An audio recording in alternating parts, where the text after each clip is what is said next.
Scripting with Sutart, scripting with Sutart, scripting with Sutart. Was that a good intro? No? Well, anyway, let's just get on with the video.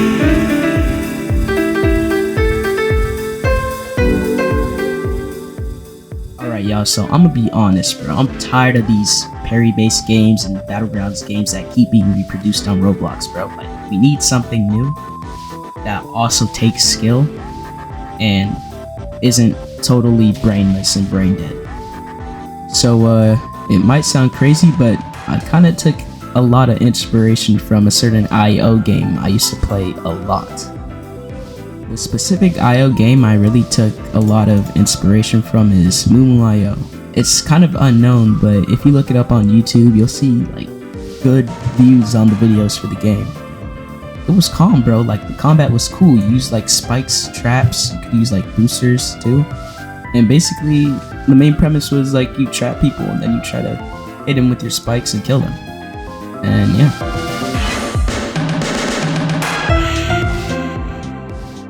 So obviously, if I wanted to recreate the game, I would have to need a map. So I kind of made this basic map right here, which honestly, it's just a top layer of the like regular Roblox baseplate texture, and it's separated into areas like in the actual game.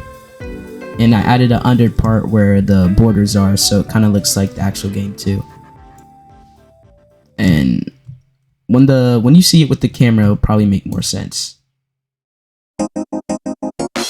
And with the map done, I went to make the actual character model, which in the game it's kind of just like a bunch of circles, honestly. And I was kind of thinking about making it squares to make it like Roblox, but I don't know, you guys tell me in the comments if I should do that.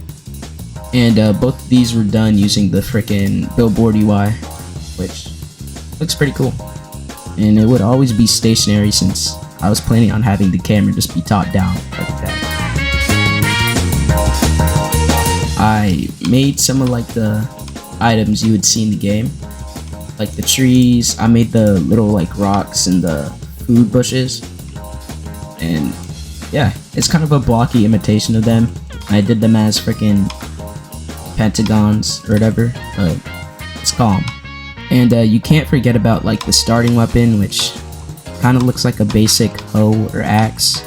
So that's what I kind of did here. So before I started the inventory system, I decided to handle everything with the camera and the player values. Which for the camera, I made like a script that basically makes the camera top down. And I'm also gonna make the player always look at their mouse, since that's kind of how it is in Moo.io.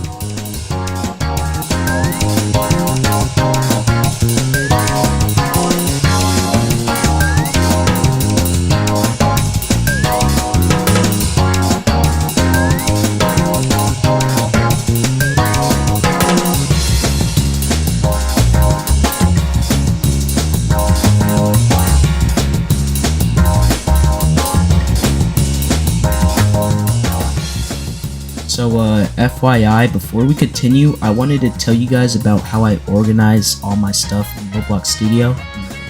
So like, I'd usually have an assets folder which has animations and all the like items or builds that I need that's going to be replicated. And then I'd usually have like, this is very specific, it's just like the bush, stone, and trees for when I make the map placement system. It's going to be randomized. And then I usually have a folder full of remote events and remote functions. And in the workspace, I usually have like a container for the assets when they're duplicated.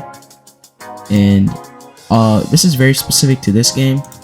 But I also added a player container, and then I usually always have an NPC container if the game is going to have that. I also added a constraint container to the game since it's going to be 2D.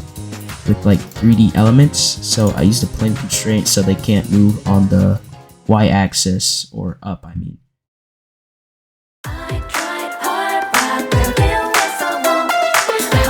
So for the inventory system, I just made like some basic UI, which is just a frame, and I have a viewport frame ready for like the items when you place them in. and this is just going to be duplicated for each item you have. But for the actual inventory script, I'm using like a lot of functions like equip slot for when I'm gonna equip one of the slots. I have like a slot update for when another slot is added, or when I want to add the actual UI and the slot UI to the player. And yeah, now when you equip the item, the way I like display it or like show it's equipped for every player or client is I use the display remote, which is obviously done from the inventory system on the client, and then it does its thing and fires it all.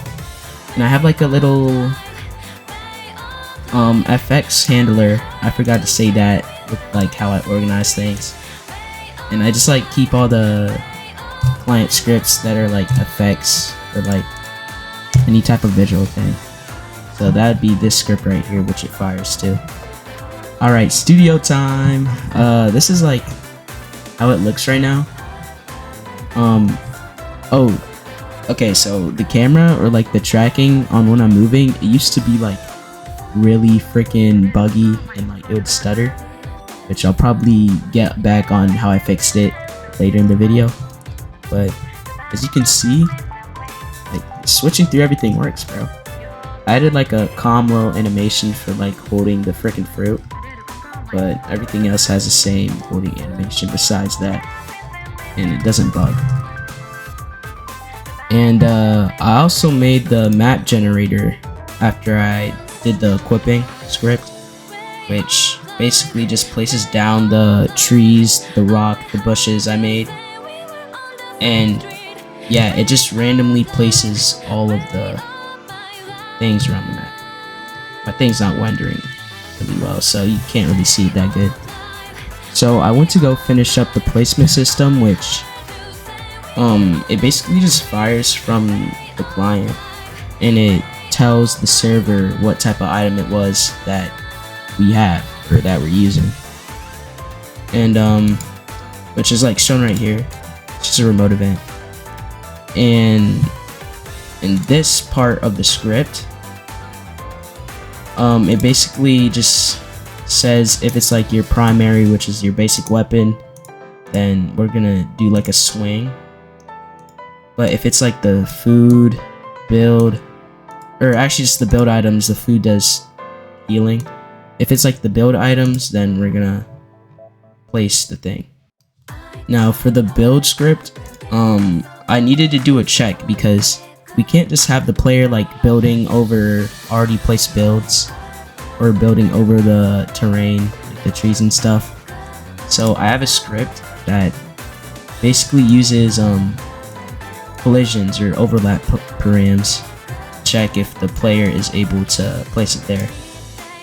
And yeah, it's pretty simple. Right here you can see, and I use a lot of tags to like tell if things are collidable or if I should count them in the collision process. And after you use the build checker, I have the actual builder, which basically duplicates it from the assets, replicated storage, and it just is placed under the player's character,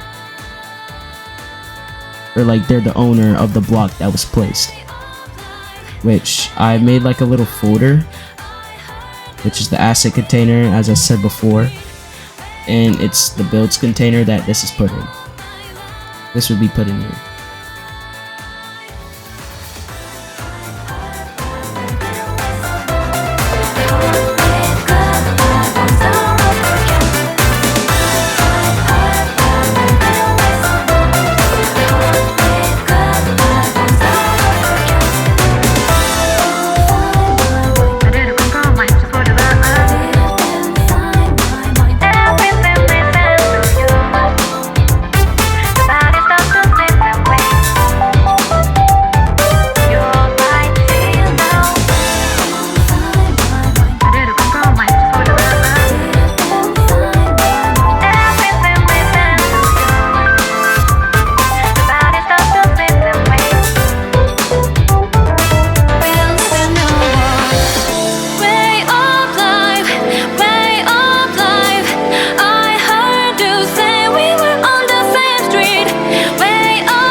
But as always, thank you guys for watching.